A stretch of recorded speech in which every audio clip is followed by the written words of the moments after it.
when a parent asks their child that, Yeah. one of the two things will happen. Either the child will be perplexed and go, no, why would I think that? Yeah. Like, no. That's crazy. Yeah. It does not put the idea into their head. Or the other thing that will happen is that child will feel like they're known.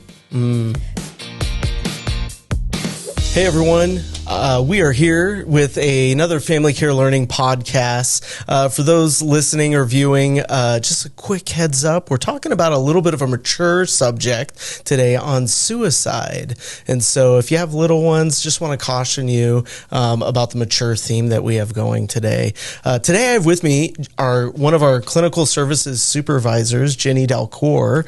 And Jennie has provided a ton of trainings for family care learning and Christian family care. And this is actually one of the trainings that we're really excited about because it is such a prevalent topic right now. And so Jennie, would you talk a little bit about how did this course come to being? Why this course? Yeah. What do you see going on? Oh, absolutely. Well, I think it's something of the times that we live in today. Yeah. You know, you can't scroll on Facebook or social media or turn on the news without hearing about suicide. Yeah. And hearing about what an epidemic it's become for our children and our teenagers, our youth today. Yeah. I think it's so common, and parents are scared. Yeah. Parents are terrified. They don't know what to do to help their children.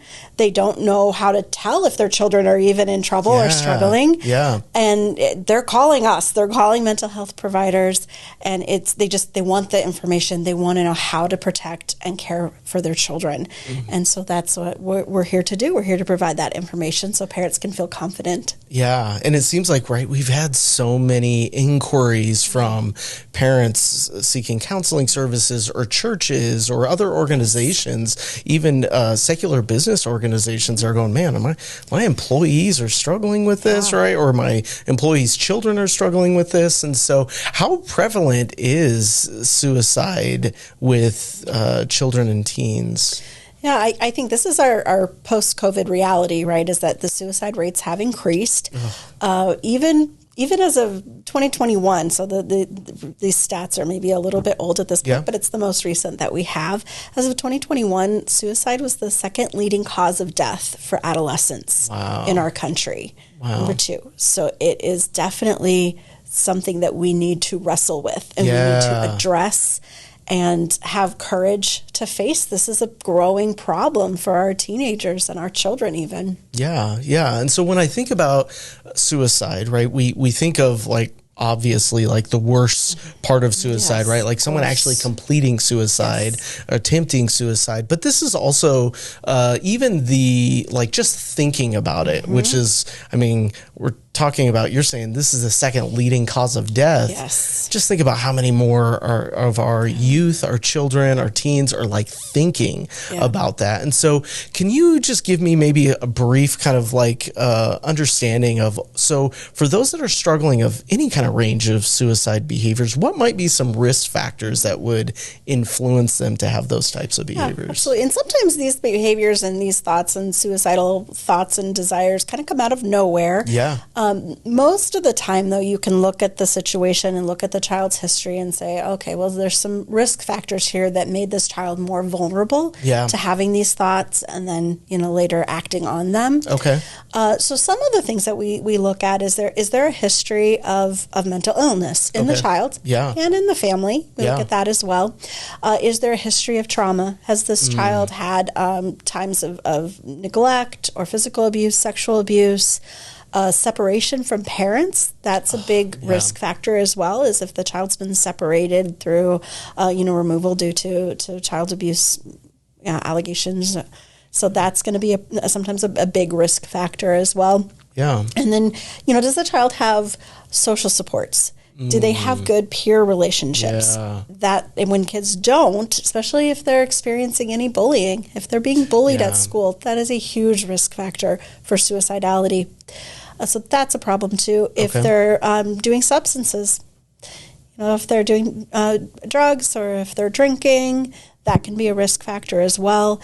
Kids who have a lot of impulsivity, when they have some of these other risk factors or even some thoughts of wanting to die by suicide, and then you add impulsivity into it, That's a bad combination. It is a bad combination. Right? Yeah, absolutely. Because then they can have the thought and no way to stop themselves from doing the action because they're so impulsive. Okay. And sometimes kids are just impulsive because they're kids, because they're young. Yeah. And sometimes they have, other mental health disorders like ADHD or just their prefrontal cortex, the thinking part of the brain. Right. Is just not quite as developed for whatever reason. And so they have this impulsivity that doesn't allow them to stop and think about the action before they harm themselves. Yeah. So that's another one. Even things that we don't necessarily always think about, but like chronic illness, poverty. Poverty, even looking at these like bigger scale issues, toxic stress in the home. Yeah. When you have families that have just severe stress or sometimes poverty influences, of course, but a lot of fighting in the home, abuse or neglect in the home that creates just this toxic stress environment. That can be part of it too. When you have kids who have been exposed to other people's suicide or their suicidal behavior.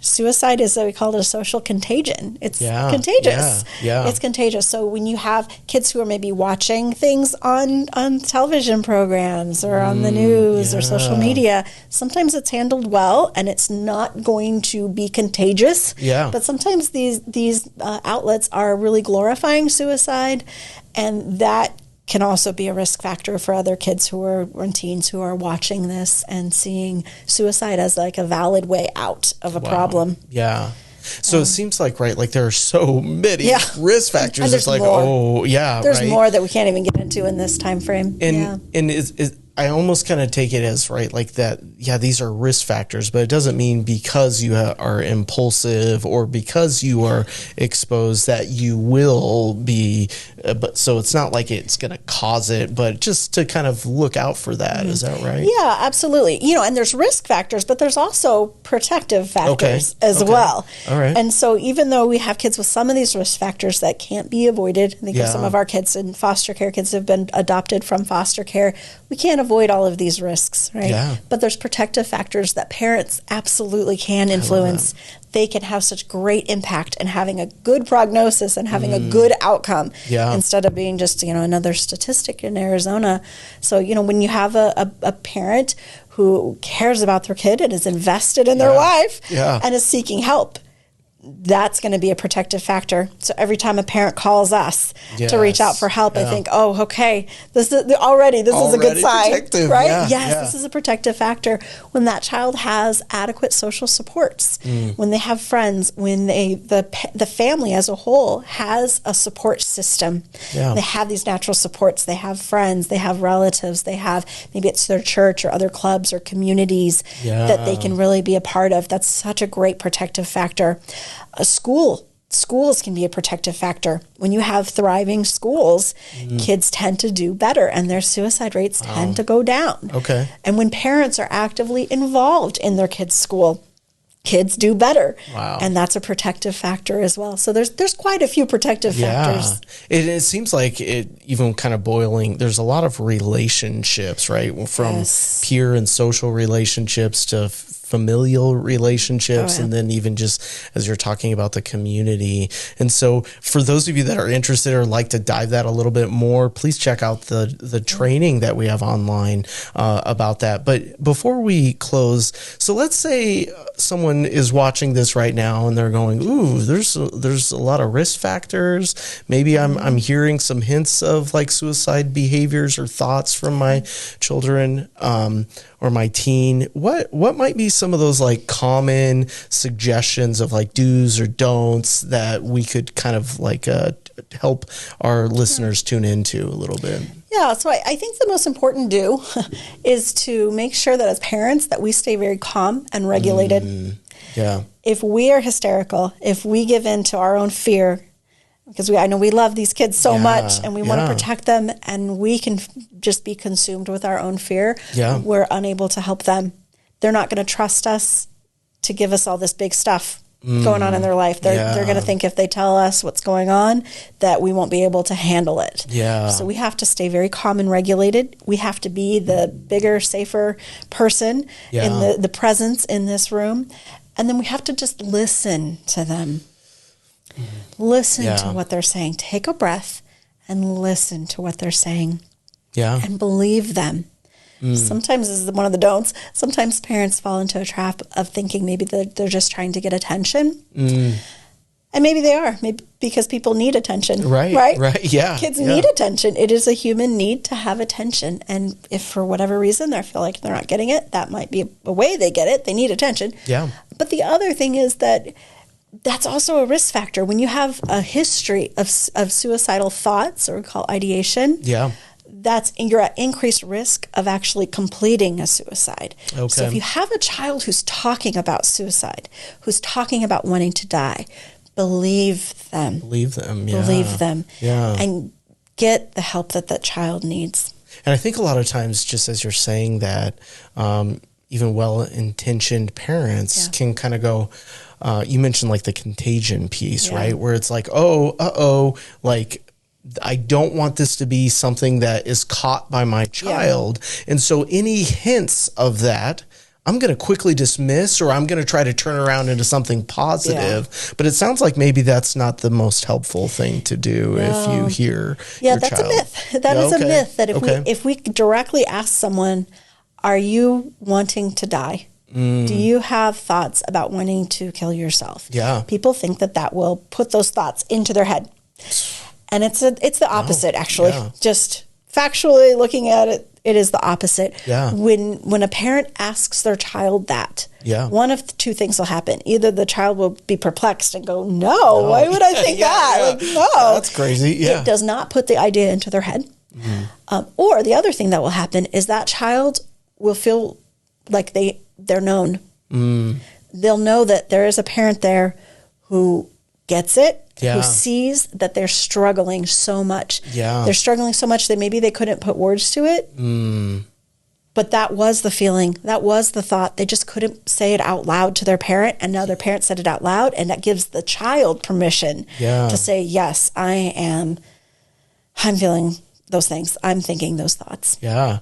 The word, just as you're talking through that, the word that comes to mind is kind of just this strength and courage, right? That I find that so often youth, the thought that they might have is like, my parents aren't strong enough to handle what I'm thinking or feeling. It's just too heavy. But by a parent kind of conveying courage of, I'm willing to walk right in that with you, and I'm going to be okay to do that. I think is right. It gives them that sense of, you said like seen, or like this understood. Like you get it. You know that I'm dealing with this. You see that I am struggling. It doesn't have to be hidden anymore. And so Jennie, if our parents are looking, watching this, and then they're asking the hard question, and a child is struggling, what might be some just kind of next step recommendations to help them? Next step is, number one, you want to make sure that your child's safe. Yeah.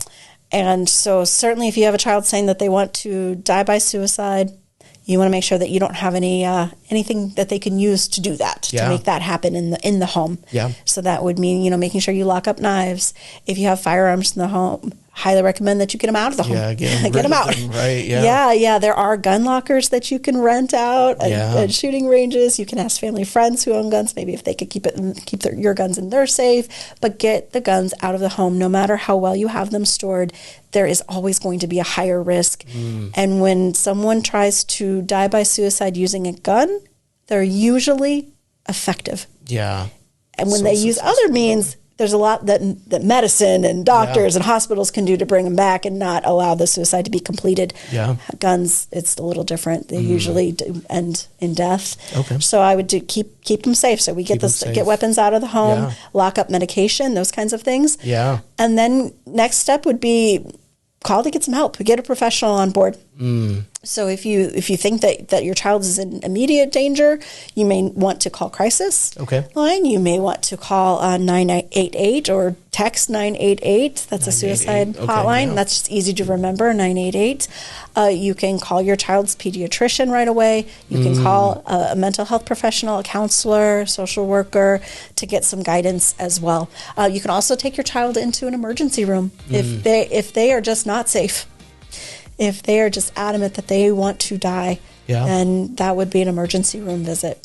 Great. Yeah. And they're there to help in that way. I think a lot of times we think, oh, it's only for like medical needs, but they can also observe and keep them safe there at the emergency rooms. And so for those of you listening, if this is just kind of piquing your interest or you're going, man, I need more help, again, please check out our family care learning training, Suicidality in Children and Teens. I believe there should be a link below. Jennie, thank you so much for sharing this such important information. And that's what I love about Christian Family Care. We're here to support you in strengthening your family. And so also, if you're interested in counseling services, please click on the link below for Arizona Family Counseling, and we would love to help you there. Thanks, everyone. Thank you.